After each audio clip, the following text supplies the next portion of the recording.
अवधूत चिंतन श्री गुरुदेव दत्त। શ્રીપાદ ચરિતામૃત તેની અંતર્ગત આવેલું નવનાથ ચરિત્ર, તેનું વિસ્તારપૂર્વક વર્ણન। કાષાય વસ્ત્રમ કરદંડધારિણમ કમંડલુમ પદ્મકરેણ શંખમ ચક્રમ ગદાભૂષિતભૂષણાઢ્યમ શ્રીપાદરાજમ શરણમ પ્રપદ્યે। નાથ પરંપરામાં મૈનાવતી અને ગોપીચંદ રાજા ઉપર જાલંધર નાથનો અનુગ્રહ। આપણે અનુક્રમે મત્સ્યેન્દ્રનાથ, ગોરક્ષનાથ, ગૈનીનાથ, જાલિંધરનાથ અને કાનિફનાથના પ્રાગટ્ય સુધીની કથાઓ આપણે શ્રવણ કરી છે। એ જ કથાને આપણે આગળ વધારીશું। તો જાલંધરનાથે કાનિફનાથને અનુગ્રહ કરીને બધા દેવતાઓના વરદાન એને પ્રાપ્ત કરાવી આપ્યા અને કાનિફનાથને 12 વર્ષ એક સ્થળે તપશ્ચર્યા કરવા માટે કહ્યું છે અને જાલંધરનાથ લોકોના ઉદ્ધાર માટે તીર્થાટને નીકળ્યા છે। આપણે જોયું, ગુરુ સ્વરૂપ સંત પુરુષો હોય, નવનાથ યોગીઓ હોય, એમની પાસે કેવી અફાટ શક્તિઓ હોય છે અને દેવતાઓ પાસેથી તેઓ તેમના શિષ્ય વર્ગને વરદાન પણ અપાવી શકતા હોય છે। જે રીતથી શંકર ભગવાન પણ અનેક સ્થળે તેઓ તીર્થાટન કરે છે। દત્ત ભગવાન પણ દિવસ દરમિયાન સમગ્ર ભારતમાં તેઓ યાત્રા કરે છે અને અનેક લોકોને તેઓ ઉપદેશ આપીને જીવન સાર્થક કરવા માટે તેઓ માર્ગદર્શન પણ આપે છે। એ રીતથી જાલંધરનાથ તીર્થયાત્રા કરવા માટે તેમણે પ્રસ્થાન કર્યું છે અને ફરતા ફરતા જાલંધરનાથ એ ગૌડ બંગાળ દેશની રાજધાની જે હેલાપટ્ટણ નામની નગરી છે, તો ત્યાં તેઓ આવી પહોંચ્યા છે।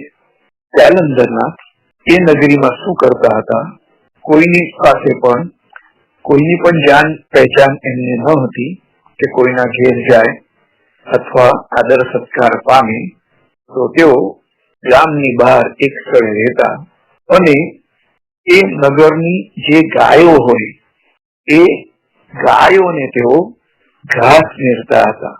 એ ઘાસનો ભારો તેઓ પોતાના માથા પર મૂકતા, પણ એ ઘાસનો ભારો તેમના માથાથી 1 ફૂટ અદ્ધર રહેતો હતો અને એવા એ ભારાને લઈને જે સ્થળે જતા જ્યાં નગરની ગાયો હોય, તો એ ગાયોને તેઓ એ ઘાસ નીરતા હતા।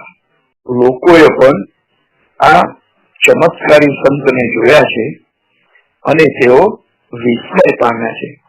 નર નારીઓના ટોળે ટોળા તેમના દર્શન માટે આવવા લાગ્યા છે અને જે ગાયોનું ટોળું હતું તે પણ ઘાસના ભારાની લાલચે એ ભાંભર હતું, આ જાલંધરનાથની પાછળ તે જતું હતું।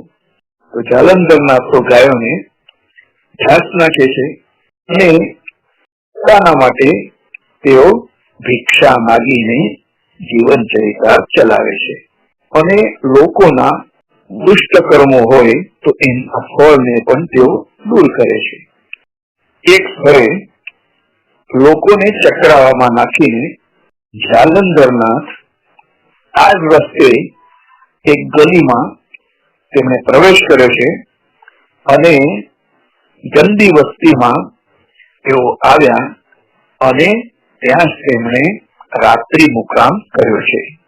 આ નગર ગૌડ બંગાળ દેશની રાજધાનીનું હતું અને ત્યાંનો રાજા ત્રિલોચન ના પુત્ર ગોપીચંદ નું હતું અને ગોપીચંદ ખૂબ જ ધાર્મિક તેમજ શૂરવીર પણ હતા અને અત્યંત ઉદાર ચરિત્રો ધરાવતા હતા. તેમને અસંખ્ય સ્વરૂપવાન રાણીઓ હતી અને સાહેબીનો તો કોઈ પાર ન હતો. તો તેવા રાજા ઇન્દ્ર સમાન ઐશ્વર્યને ભોગવતા હતા.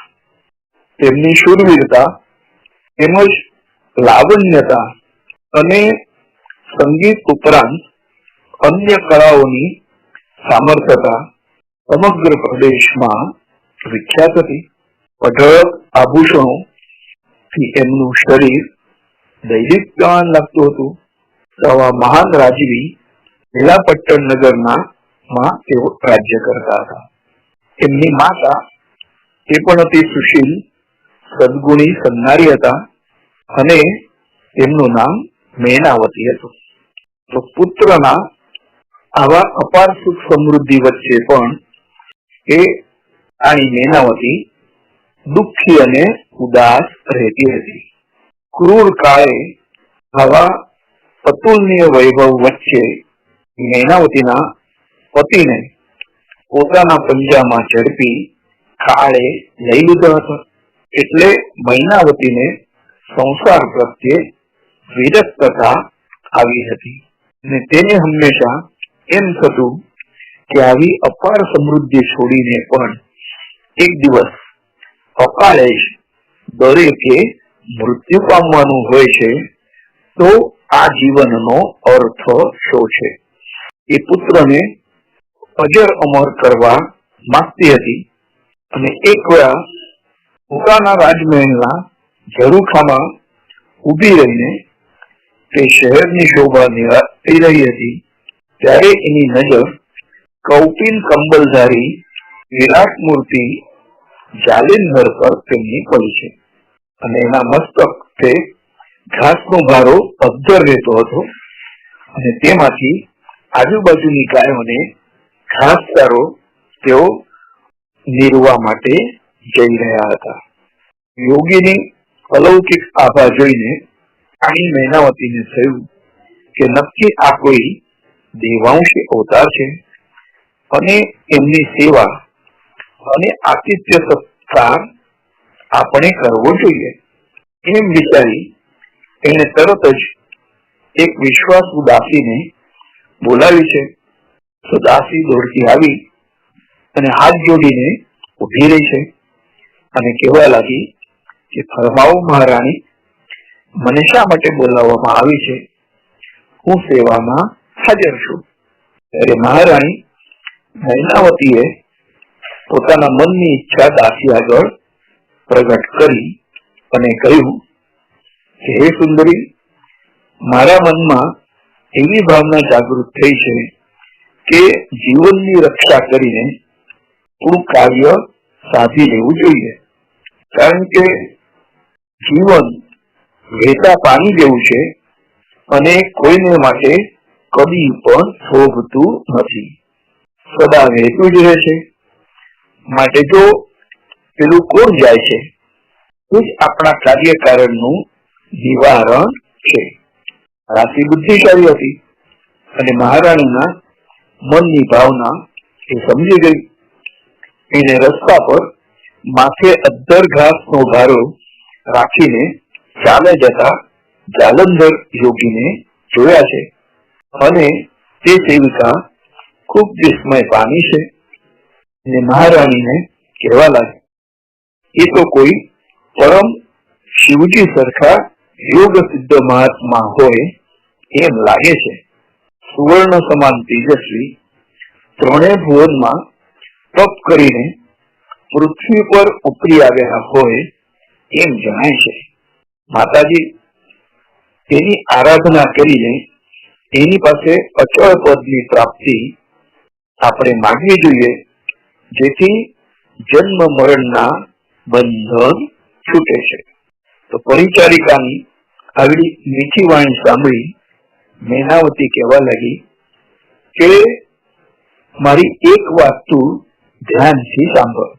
આવા મહાન જ્ઞાની મહાત્માનો કૃપા પ્રસાદ મળે આપણને ચિરંજીવ પદ પ્રાપ્ત થાય અને કાળનો પંજો કદી પણ આપણા ઉપર ન પડે.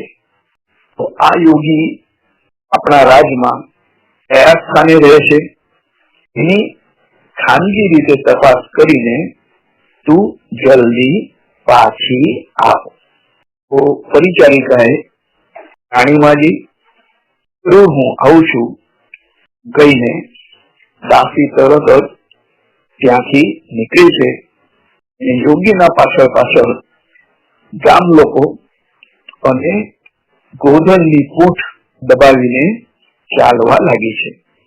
આ બાજુ ગાયોનું ટોળું ગામની ગલી કૂચીમાં થઈને ઘાસનો ભારો પદ્ધર લઈને ચાલતા યોગીની પાછળ પાછળ એ દાસી પણ ચાલવા લાગી છે.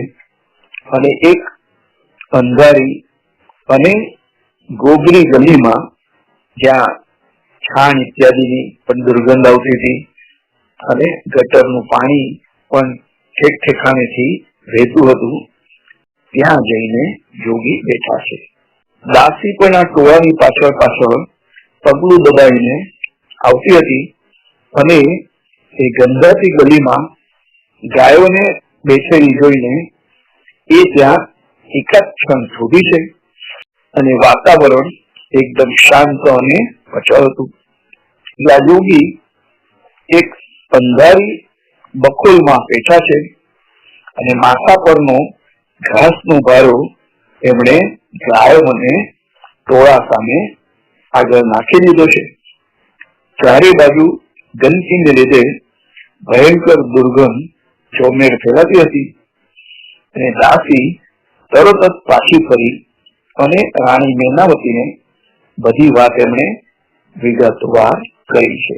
તો રાણીમાં ખરેખર એ કોઈ મહાન યોગી છે એમ કહીને એ પરિચારિકાએ વાત પૂરી કરી છે. રાણીએ મનોમન નિશ્ચય કરી લીધો કે મધરાતે જરૂર આપણે એ યોગીના દર્શન કરવા જઈશું. તેણે પોતાની અત્યંત વિશ્વાસુ દાસીને સાથે લીધી અને મધ્યરાત્રિ વેળાએ ચોમેર સ્મશાનવત શાંતિ છવાઈ ગઈ હતી અને જન જનાવર પશુ પંખી બધા જ શુદ્ધ રીતે નિદ્રાધીન હતા.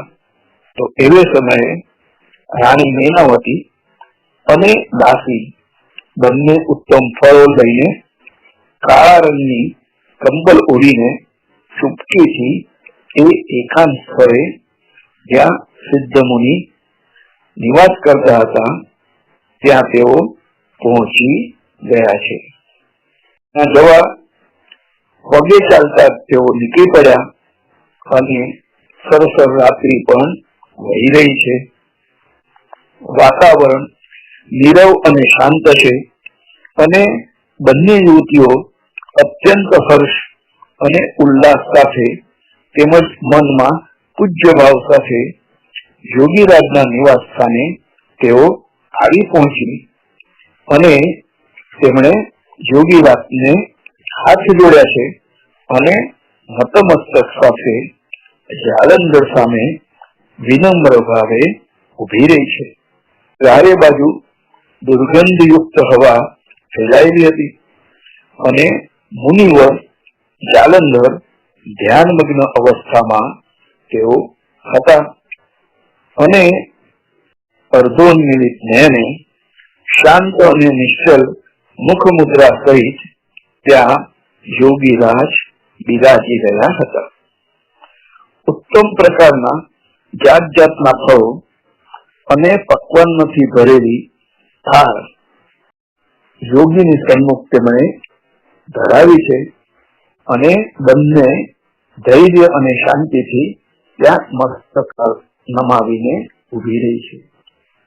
તેવામાં યોગીવર જાલંધરે આંખો ખોલી અને યોગીરાજને જાગૃત થયેલા જોઈને રાજમાતા મૈનાવતી હિંમતપૂર્વક પરંતુ નમ્રતાથી કહેવા લાગી, હે સર્વજ્ઞ મુનિવર, હું તમારા ચરણોમાં શરણે આવી છું અને મને આપની કૃપા પ્રસાદીની ભીખ આપો અને આદિ વ્યાધિ ઉપાધિ રહિત જીવનને અંતે મોક્ષ પ્રાપ્ત થાય માટે આપની અમી દ્રષ્ટિ અમારા પર કૃપા કરીને કરો. ના વિતેના આવા વિનયયુક્ત અને સુંદર વચનોથી યોગીના ચિત્ત સાગરમાં જાણે કે આનંદની લહેરીઓ હરી વળી છે અને ચંદ્રમાં આકાશમાં ઉગતા જેવી રીતે ભક્તિભાવ ભીની ચક્રવાત અસ્તાચળમાં ઉતરવા લાગે છે, તેવી જ રીતે યોગી જાલંધરની મનસ્થિતિ અગોચરના ઊંડાણમાંથી જાણે ધીરે ધીરે સપાટી ઉપર આવવા લાગે છે. તો જે યોગી અંતર્મુખ થયા હતા અને આજે બંને સંજ્ઞાઓ તેમના દર્શન માટે આવી તો તેઓ બહિર્મુખ થયા છે, આંખો ખોલી છે અને આ દિવ્ય યોગીનું દર્શન આ બે મહિલાઓએ કર્યું છે. આની મેનાવતી પણ અતિ ધીરજ અને નિશ્ચલતાથી ભલે મોત આવે આમને હાથે જ આવે એવી ભાવનાથી અડગપણે ત્યાં જ ઉભી રહી છે. તો જાલંધરનાથ રાણીનો મનોભાવ તો તેઓ કહી ગયા, પરંતુ એનું પારખું લેવા માટે બનાવટી ગુસ્સો એમણે બતાવ્યો છે અને હાથમાં પથ્થર લીધા અને ગાળો દેતા દેતા તેઓ રાણી ઉપર પથ્થર ફેંકવા લાગ્યા છે. આમ તો ઘણા બધા સંતો આ રીતથી દુનિયાવી ઈચ્છાવાળા માણસોને પોતાની નજીક અટકાવવા માટે આવું બાલોન્મત્ત પિશાચવત એવું વર્તન કરે, ઉન્મત્ત સગાંડો હોય એવું લાગે અને આપણને પથ્થર મારે તો એ પથ્થર વાગવાના ડરથી બીજા કોઈ સામાન્ય માણસ તો એ સંતથી હંમેશા દૂર જ રહેતા હોય છે. રાણીના મનમાં થયું કે તમારા દિવ્ય હાથોથી ફેંકાયેલા પથ્થરોથી ભલે મારું મોત આવે પણ આ શરીર તો આમ પણ નાશવંત જ છે અને એ પથરાનો સ્પર્શ થતા એ સોનું બની જશે. આમ કહેતા જ રાણી મેનાવતી ત્યાં જ અચળપણે ઉભી રહી ગઈ અને જોગી એની મનોવૃત્તિથી સંતુષ્ટ થઈ ગયા અને કહેવા લાગ્યા કે આ ગંધારી ગલ્લીના સ્થાનમાં હું પિશાચ જેવો રહું છું, તો ત્યાં તમે શા માટે આવવાની તકલીફ લીધી? તું કોણ છે અને એમાં તું ક્યાંથી આવી છે અને શા માટે મારો ધ્યાન ભંગ કર્યો છે? ત્યારે બે હાથ જોડીને અતિ નમ્ર ભાવે વંદન કરતા રાણી મેનાવતી બોલી કે મારા દુર્ભાગ્ય મારા પતિ ત્રિલોચન અકાળે અવસાન પામ્યા છે અને હું તેમની વિધવા પત્ની છું.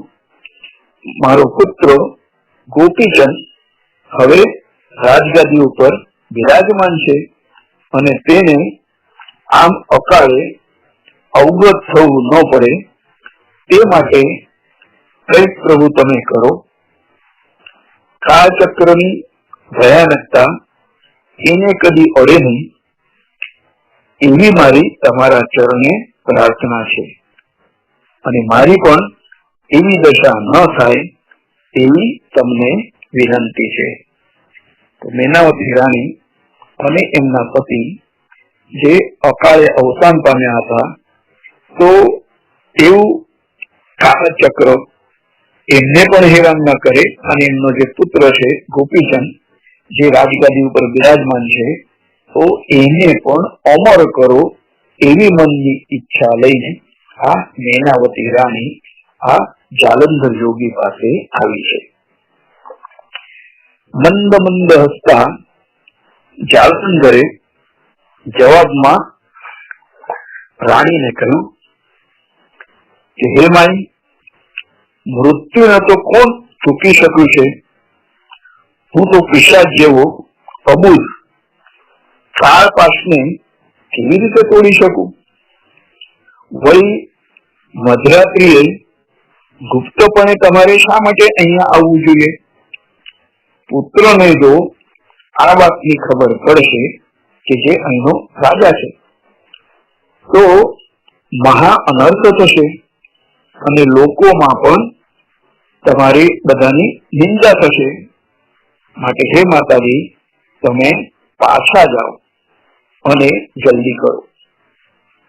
તો યોગીરાજનું આવું વચન સાંભળીને રાણી નિરાશ વદને ખિન્ન થઈને જાલંધરનાથને વંદન કરીને રાજમહેલે પાછી કરી છે અને રસ્તો એમને મળ્યો, પણ મનોવ્યથા શમી નહીં. પછી તો દર મધરાત્રે આ નિત્યક્રમ થઈ ગયો અને રોજ રાત પડે ને મધરાતે મેનાવતી દાસી સાથે જાલંધર યોગી પાસે આવતી રહી અને આમ 6 માસ સુધી અખંડ ક્રમ ચાલુ રહ્યો છે. એક વખત અદભુત ઘટના બની અને નિદ્રાધીન જાલંધર પથરાળી જમીન પર ચત્રાપાટ સૂતા છે. મહિનાવતીએ મુનિવરને ઊંઘતા જોયા અને અતિ પ્રેમ ભાવે તેમના ચરણોમાં માથું મૂકી રાણી ગદગદ ભાવે અશ્રુથી પગ પખાળી રહી હતી અને પછી પોતાના કોમળ હાથે યોગીના ચરણ દાબવા લાગી છે. એમ કરતા 2 પ્રહર રાત્ર વીતી ગઈ અને પૂર્વમાં સૂર્યનારાયણ ઉગવા લાગ્યા છે. તો તેને નમસ્કાર કરીને રાજમહેલ જઈ પોતાના નિત્ય ક્રમમાં પરવાઈ ગઈ છે. વળી રાત પડતા જ પાછી સ્વામીની સેવામાં એ પ્રવૃત્ત થઈ ગઈ. તો આ ક્રમ નિત્ય નિયમ બની ગયો અને એમ કરતા 6 માસ વીતી ગયા છે.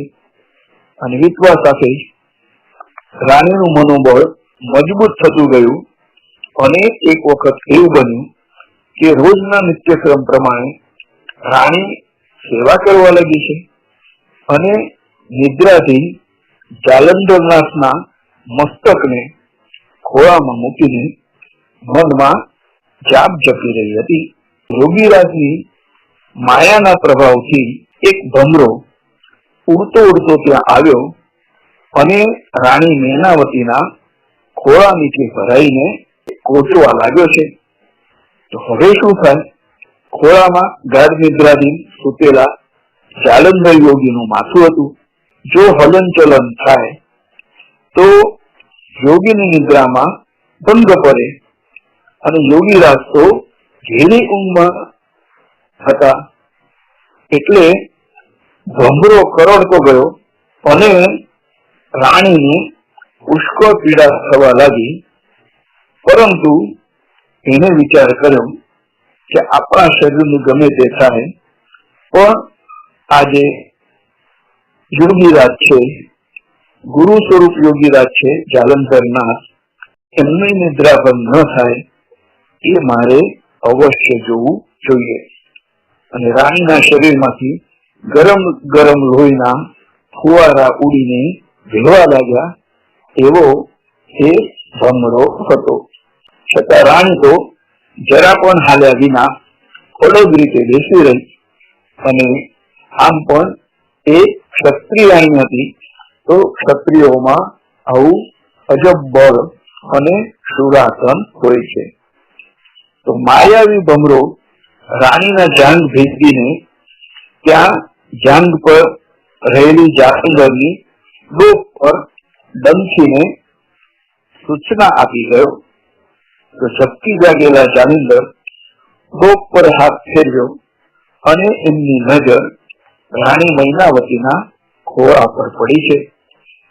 લોહીથી લથબથ રાણીના વસ્ત્રો હતા અને ભમરાએ રાણીની જાંગ ભેદીને ત્યાં ખાણું પાડ્યું હતું અને એમાંથી સ્ખલિત લોહી વહી રહ્યું હતું. તો દ્રશ્ય જોતા જ જાલંધર રાણીના અપાર ધૈર્ય અને મજબૂત મનોબળ પર પ્રસન્ન થયા અને માથે હાથ ફેરવીને રાણીના કાનમાં તારક મંત્રની એમણે દીક્ષા આપી છે અને સંજીવની મંત્રથી અભિમંત્રિત કરીને રાણી મૈનાવતીના જાંઘનું છિદ્ર પૂરી દીધું છે. રાણીને બ્રહ્મજ્ઞાન થયું છે અને અતિ નમ્રપણે રાણી જાલંધરનાથના ચરણોમાં આરોટવા લાગી છે અને કહેવા લાગી કે હે યોગીરાજ, આપની કૃપાથી મને સાચું જ્ઞાન સાંપડ્યું છે અને સંજીવનીએ મને અમરત્વ પણ બખ્યું છે. પણ એને પુત્રને માટે ચિંતા કરવા માંડી કે મને અમરત્વ મળે એનો શું અર્થ? મારો પુત્ર અજર અમર થાય તો જ મારું જીવન સાર્થક બને. આમ માતા પુત્ર વિરહના ભયથી ફફડવા લાગી છે. આ પ્રવચનમાં આપણે આટલું જ શ્રવણ કરીશું અને પછી ધીમે ધીમે મૈનાવતી રાણી અને જાલંધર યોગીરાજ એમની વચ્ચેનો જે ગુરુ શિષ્યનો સંબંધ કેવી રીતે વિકાસ પામ્યો અને એમાં ભવિષ્યમાં શું કોઈ વિઘ્ન આવ્યું તો એ આપણે બીજા પ્રવચનમાં શ્રવણ કરીશું. અવધૂત ચિંતન શ્રી ગુરુદેવ દત્ત. સુરક્ષ જાલંધર ચરપટાશ્ચ અડબંધ કામિક મચ્છિન્દ્રાદ્યા સૌરંગી રેવાણક ભર્તૃ સંજ્ઞા ભૂમ્યામ બભૂભૂર નવનાશ સિદ્ધા.